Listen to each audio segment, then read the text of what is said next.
Bonjour, c'est Ursule encore. On est le 1er octobre 2025. Alors je viens sonner la trompette aujourd'hui encore. Et je viens proclamer le retour de notre Seigneur Jésus-Christ.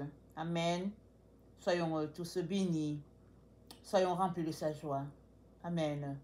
Alors je viens parler de la guérison d'une nation par l'Éternel lui-même. Amen. Alors nous savons que les nations ont été mises en place par l'Éternel. Même si on a l'impression que non, le peuple s'est révolté et puis telle nation est née et puis telle autre s'est créée, Dieu est toujours à l'origine, n'est-ce pas, des naissances des nations. Et quand bien même c'est pas lui, il est toujours capable d'arranger les choses pour que les êtres humains vivent en harmonie les uns avec les autres. Et il est très très important, n'est-ce pas, que le peuple en question reconnaisse l'Éternel Dieu. Parce que Dieu, c'est lui, le Dieu des nations, le Père des nations. Amen. Alors, dans 2 Chroniques 7, il y a cette prière-là que le roi Salomon a fait à Dieu, alors que c'était la dédicace du temple. Et il a prié et il a dit à l'Éternel que quand il y aura la famine, quand les temps seront difficiles, quand vraiment ce sera un temps d'épreuve pour un pays, n'est-ce pas? Exemple, c'est la famine, exemple, il y a des crises, peu importe le type de difficulté qu'une nation pourrait vivre. Et le Seigneur dit, n'est-ce pas, que si une nation se retrouve à vivre de tels moments, alors si cette nation se tourne vers l'Éternel, l'Éternel va guérir. Alors lisons un peu ce qu'il dit.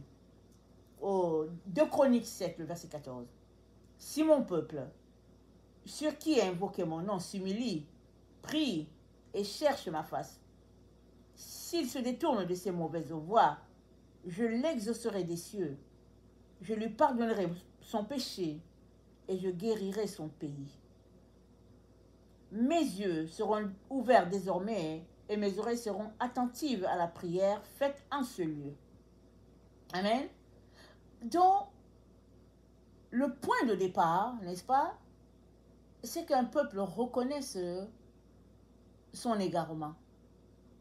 Et le peuple le reconnaît, le Seigneur dit, je tournerai mes oreilles et je vais écouter.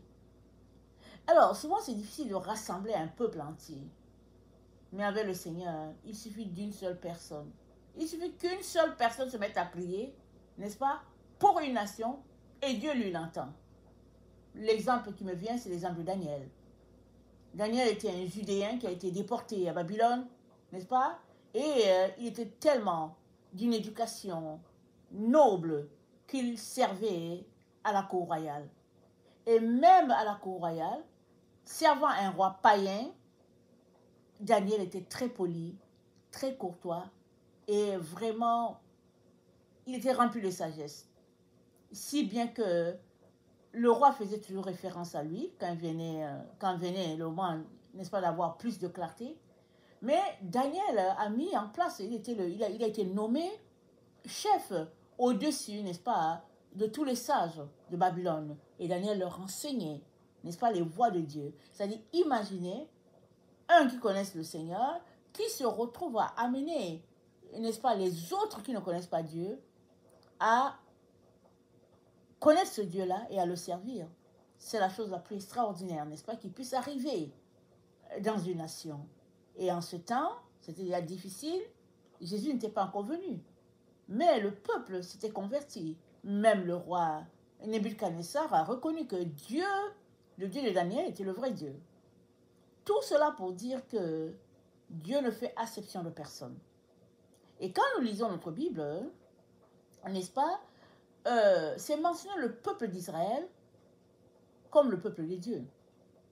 Mais c'est parce qu'en ce temps-là, il n'y avait que Israël qui connaissait Dieu. Rappelons-nous, Dieu a choisi Abraham. D'Abraham est sorti Isaac. D'Isaac est sorti Jacob et puis Ésaü. Et puis, c'est la branche de Jacob qui a reçu la bénédiction. c'est Jacob qui a reçu la bénédiction et il a porté le nom Israël parce que Dieu a changé son nom, n'est-ce pas? Alors, il y avait juste la lignée d'Abraham, n'est-ce pas, qui connaissait Dieu, et les autres peuples, non.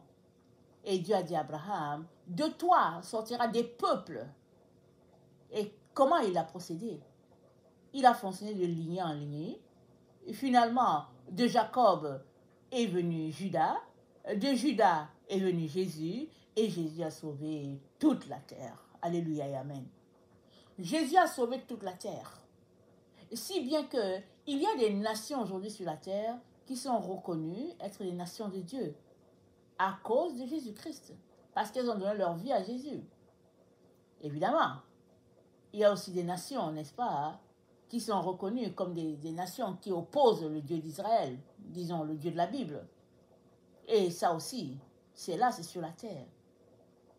Mais, s'il y a une seule personne dans une nation qui dit qu'elle ne connaît pas du tout Dieu, s'il y a une seule personne qui prie, alors Dieu devient le Dieu de cette nation à cause de cette seule personne-là qui prie, et puis il va exaucer. Il dit, mes oreilles seront attentives.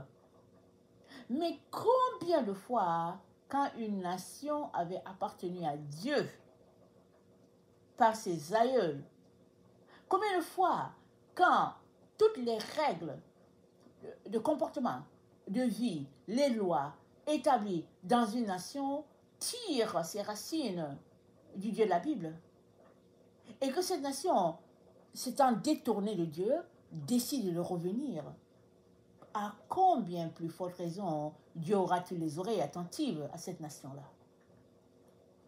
Et aujourd'hui, la terre entière est remplie, n'est-ce pas, des nations qui appartiennent à Dieu.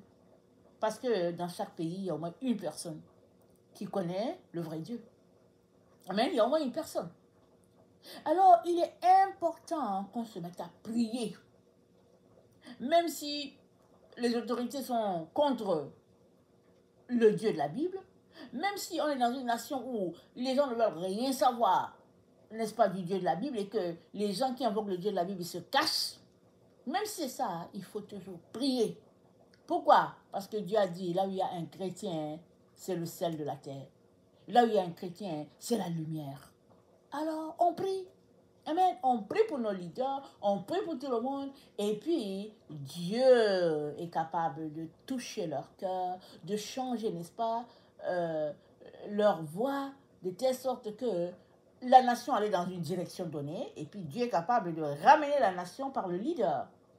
Parce que Dieu, n'est-ce pas, aime les nations. Et si, parmi les leaders, Dieu voit un, n'est-ce pas, qui aime le peuple, Dieu va lui donner toute la sagesse. Pourquoi? Parce que il s'occupe de son peuple. Il se tient pour son peuple. Alors Dieu va l'aider parce que c'est le Dieu des nations. Amen. Alors notre texte donc nous dit dans 2 Chroniques 7, verset 14, « Si mon peuple sur qui est invoqué mon nom s'humilie, prie et cherche ma face, et s'il se détourne de ses mauvaises voies, je l'exaucerai des cieux. Je lui pardonnerai son péché et je guérirai le pays. » Amen. La guérison de nos pays, je vous dis, c'est la partie la plus importante, la plus essentielle de ce texte-là. Nos pays ont besoin d'être guéris, que ce soit des pays, n'est-ce pas, à l'origine qui connaissaient Dieu, ou des pays qui sont carrément opposés à Dieu. Regardons la terre, tous les pays ont besoin de guérison. Amen. Tous les pays ont besoin de guérison. Nous avons donc besoin, n'est-ce pas, de retourner à Dieu, chacun pour sa part. Et si tu es le seul, ou bien la seule qui est retournée à Dieu, toi seul tu peux basculer, n'est-ce pas, ta nation d'un bord, afin que le Dieu, le vrai Dieu, soit son Dieu. Parce qu'on est à cette heure sur la terre où Dieu a les oreilles grandes ouvertes pour écouter qu'est-ce que les nations, n'est-ce pas, sont en train de dire. Les nations, n'est-ce pas, agonisent. Oh oui, il faut qu'on emploie le bon mot. Les nations sont en train d'agoniser en ce moment. Parce que le mal est tellement répandu. Les gens sont devenus tellement remplis de cruauté qu'on a de la difficulté à croire tout ce qui se passe. Mais ne nous décourageons pas. Dieu est capable de changer les choses afin que, au travers de tout le mal, le bien sorte de là comme une plante et puisse se développer et que tout le monde puisse être guéri et puis tout le monde puisse être restauré. Alors, donc, dans notre texte de 2 Chroniques 7, le verset 14, Dieu dit si, parce que s'il y a, là, quand il y a si, c'est une condition. Si mon peuple, n'est-ce pas, sur qui invoquer mon nom s'humilie, ça commence par là. Ça commence par s'humilier. Alors, comment pouvons-nous nous humilier en tant que nation? Ça commence par reconnaître qu'on s'est détourné. Ça commence qu'un leader, une personne commence à reconnaître que Seigneur, on s'est détourné. Si on prend l'exemple de Daniel, Daniel est le seul qui est venu prier Dieu pour dire Seigneur, pardonne-nous. On s'est égaré, pas à peu près. Il a dit Seigneur, à nous la confusion. Daniel seul. Et Dieu a répondu. Il a montré à Daniel, n'est-ce pas, toutes ces grâces, comment il a prévu, n'est-ce pas, de sauver toute l'humanité. Dieu a prévu cela. Alors, ne baissons pas les bras en disant, je ne peux rien faire. Je ne suis pas capable de prier. Oh non, voilà ce que mon prêtre avait fait et puis mon pasteur avait fait. Est-ce qu'on veut laisser toutes ces histoires-là? Laissons tout ça, apprenons à pardonner. Amen, apprenons à pardonner, à demander à Dieu de nous donner un cœur qui pardonne. Parce que souvent, on est tellement aigri à cause de tout ce qu'on a vécu. Et si bien qu'on n'est pas capable de faire un pas de plus pour nous-mêmes et puis un pas de plus pour aider les autres. Mais qu'est-ce que Dieu nous dit? Il dit, priez pour tous les hommes. Ça, c'est un point très important. Et il dit, priez sans cesse. Voilà les 2 points. On dit de prier pour tous les hommes. Ça veut dire que tu es appelé à prier pour tout le monde. Tu n'as pas besoin de justifier quoi que ce soit. Et c'est dit de prier sans cesse. Alors ça veut dire, prier tout le temps. Tu as 24 heures, tu pries. Tant que tu es capable, n'est-ce pas, tu pries. Alors, Dieu va exaucer parce qu'il dit, mes oreilles seront attentives. Amen. Et ses yeux seront ouverts. Amen, sur cet endroit. Alors, regardons un texte dans Joël. Amen. N'oublions pas, on a affaire ici au Dieu des nations. C'est lui qui a mis les nations en place. Dans Joël 2, au verset 18, c'est dit, l'Éternel est ému de jalousie pour son pays et il épargne son peuple. Amen. L'Éternel est ému de jalousie et il épargne pour son pays, il épargne son peuple. Alors, ici, quand le prophète parlait, il parlait d'Israël parce qu'il y avait, en ce temps, c'était Israël seul qui était la nation qui connaissait Dieu. Aujourd'hui, plusieurs nations connaissent Dieu. D'un bout à l'autre de la terre, rares sont les nations qui ne connaissent pas Dieu. Rares sont les peuples qui n'ont pas été atteints par l'évangélisation. Rares. Alors, chaque pays est une nation de Dieu. Quand même ce sera un pays musulman, dans les pays musulmans, il y a plein de musulmans qui connaissent le Dieu d'Israël. Le vrai Dieu, je veux dire. On va éviter d'appeler le nom Israël pour que les gens, n'est-ce pas, entrent dans un temps de crise. Alors, il y a plusieurs pays musulmans qui connaissent le vrai Dieu. Ils se cachent parce que leur vie est en danger. Donc, le pays musulman, c'est aussi un pays qui appartient à Dieu. Il n'y a pas de pays sur la terre qui n'appartient pas à Dieu. Tout appartient à Dieu. Amen.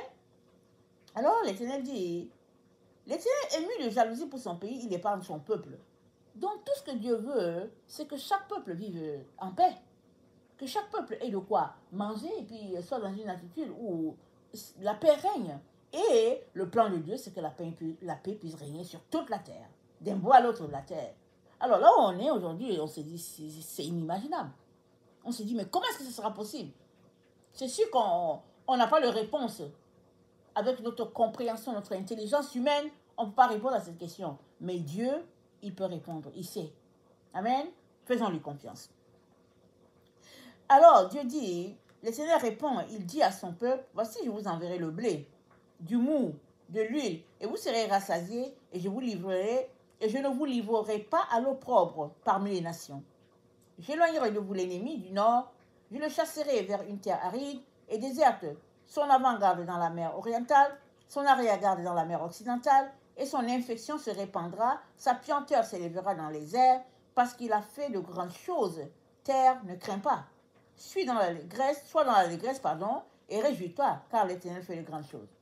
Non, Dieu te dit de te réjouir.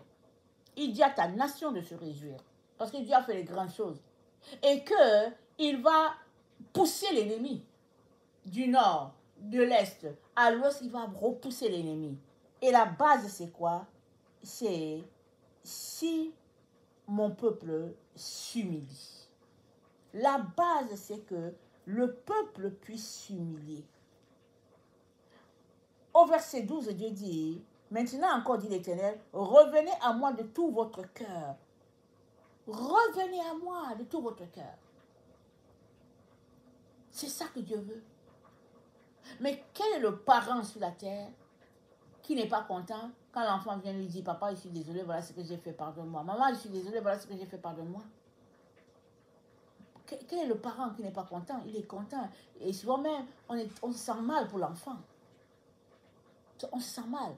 Mais on est tellement content que l'enfant a une bonne attitude de venir s'excuser. C'est que ça que Dieu attend de chacun d'entre nous. Mais si on refuse de le faire, c'est l'orgueil. C'est de penser qu'il n'y a rien là, ou bien j'ai pas besoin, et puis on se dresse contre Dieu.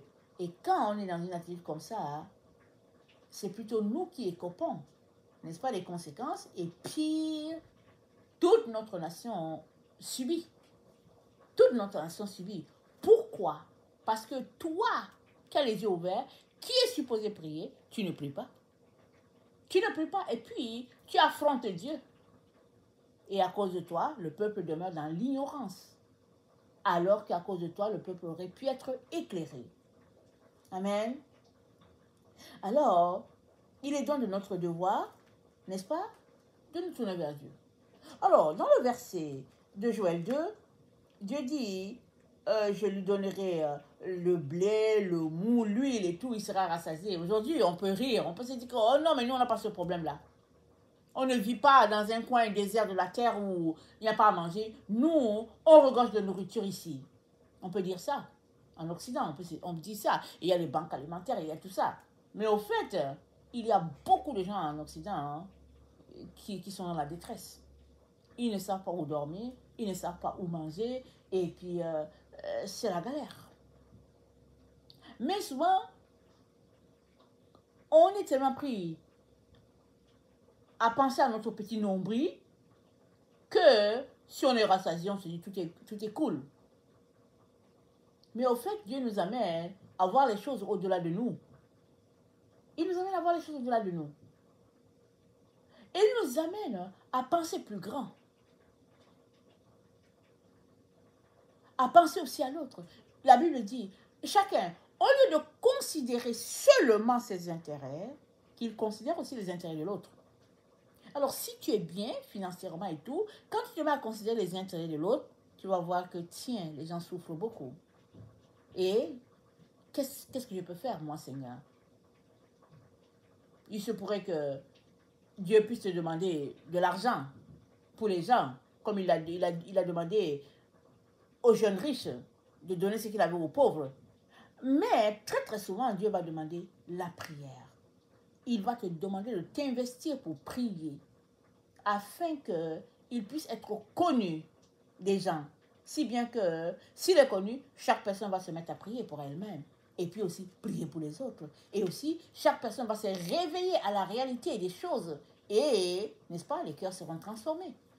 Parce que les êtres humains souffrent beaucoup sur la terre. Ils souffrent. On ne s'en rend pas compte. Les humains souffrent. Et ils ne savent pas où se tourner. Et finalement, ils se mettent, n'est-ce pas, dans la déprime, et puis toutes sortes de situations désagréables.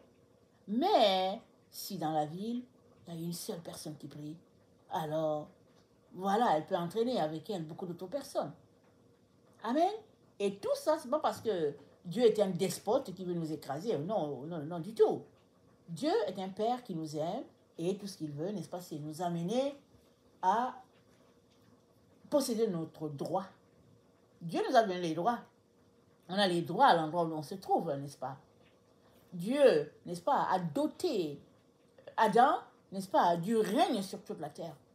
Mais qu'est-ce qu'Adam a fait? Il s'est laissé prendre ses droits par l'ennemi. Il est resté là et puis on ne sait pas ce qui s'est passé. Et puis, on lui a usurpé tout ce que Dieu lui a donné. Mais c'est la même chose qui arrive aujourd'hui sur la terre. Il y a des gens, n'est-ce pas, que Dieu a établis à certains endroits sur la terre. Ils sont là, depuis des générations, ils sont là, c'est tout, c'est leur endroit. Et puis voilà, là que Dieu les a établis. Et puis, mais il y a d'autres peuples qui viennent, qui disent, parce qu'aujourd'hui c'est la mondialisation, les gens vont partout, ils font ce qu'ils veulent.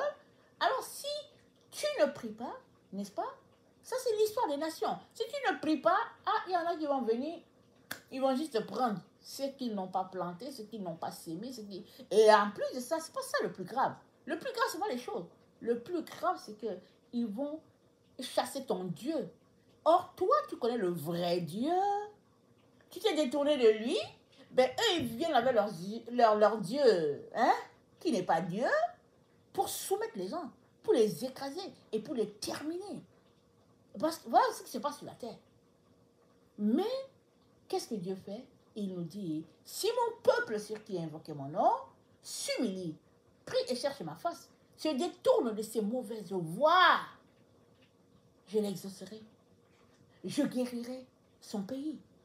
Alors, on a cette promesse-là devant Dieu. Et c'est à nous de venir dans le si. Amen. Dieu nous tend la perche. Il dit que si vous faites ceci, voilà ce que je veux faire. Faisons alors. Allons-y dans le si, là. Et plions-nous. Humilions-nous, n'est-ce pas? Et Dieu, n'est-ce pas, va aussi faire sa part. Amen. Dans Michée 6, au verset 5, le prophète dit, avec quoi me présenterai-je devant l'Éternel pour m'humilier devant le Dieu très haut? Me présenterai-je avec des holocaustes, avec des veaux, d'un nain? L'Éternel agréa-t-il des milliers de béliers, des myriades de torrents d'huile? Donnerai-je pour mes transgressions mon premier-né? Et il continue, n'est-ce pas? Et il dit, pour le péché de mon âme, le fruit de mes entrailles, est-ce que je dois donner, je dois sacrifier mon fils, n'est-ce pas? C'est ce que le prophète dit. Et voilà ce qu'il répond. Il dit, on t'a fait connaître, ô homme, ce qui est bien. Et ce que l'Éternel attend de toi, c'est que tu pratiques la justice, que tu aimes la miséricorde et que tu marches humblement avec ton Dieu. Voilà ce que Dieu attend de chacun d'entre nous. On t'a fait connaître, ô homme, ce qui est bien. Est-ce que nous connaissons le bien? Oui. On sait que faire ceci, c'est bien, ou bien faire cela, c'est mal. On le sait. Mais pourquoi est-ce que plus d'une fois, on se retrouve à faire le mal au lieu de faire le bien? C'est parce qu'on est dans un temps où, quand tu fais le mal, tu es récompensé. Alors, on passe sous la table. Quelqu'un nous parle et puis sous la table, on fait des choses qui ne sont pas correctes. On sait que ce n'est pas correct. Mais on est récompensé de notre temps à faire le mal, alors on fait le mal. Mais il y a un Dieu qui voit. Et Dieu dit, si mon peuple change de cette façon de faire là, je vais venir, je vais intervenir et je serai son Dieu. Je vais le protéger. Je vais faire reculer l'ennemi du nord au sud, de l'est à l'ouest. Pourquoi? Pourquoi? Parce que, voici, ce peuple a décidé de faire de moi son Dieu. Alors, je fais reculer l'ennemi. Mais pourquoi est-ce qu'il faut qu'il y ait un ennemi? C'est parce que c'est comme ça que c'est. Depuis le temps où l'ennemi, où le diable a arraché à Adam la domination que Dieu lui a donnée, alors, c'est ça qui se passe sur la terre. Les gens se dévorent. Mais là où Dieu est invoqué, l'ennemi se tient loin. Parce que là où Dieu est invoqué, la présence de Dieu est là, les anges sont là, et puis les gens se tiennent bien éloignés. Mais là où Dieu, n'est-ce pas, n'est pas invoqué, où il est méprisé, alors l'ennemi vient avec ses gros sabots pour faire la force. Mais alors que Dieu nous a dit comment se comporter, n'est-ce pas, comportons-nous donc comme Dieu attend de nous, et la protection sera là. Humilions-nous, retournons vers le Dieu de notre salut. Ouvrons la bouche et puis disons-lui que nous sommes vraiment désolés. Et notre Dieu va venir et il sera notre protection. Amen. Je répète le verset de Michée 6, le verset 8. C'est dit, on t'a fait connaître aux hommes ce qui est bien. Ce que l'Éternel attend de toi, c'est que tu pratiques la justice, que tu aimes la miséricorde et que tu marches humblement devant ton Dieu. Amen. Que cette prière soit la nôtre. Amen. Et que notre Dieu, ou bien le Dieu que nous connaissons, ou bien celui-là que nos parents nous ont appris, nos grands-parents et tout, que, n'est-ce pas, ce Dieu-là soit à nouveau le nôtre. Amen. Et que sa présence puisse être désormais, n'est-ce pas, dans nos vies et à tous les jours. Parce que il n'y a que lui qui peut protéger quiconque, et n'est-ce pas, vit sur cette terre, afin de survivre dans ce temps où nous nous trouvons. Que le Seigneur bénisse sa parole et que sa joie soit notre force. Amen et alléluia. Amen et amen.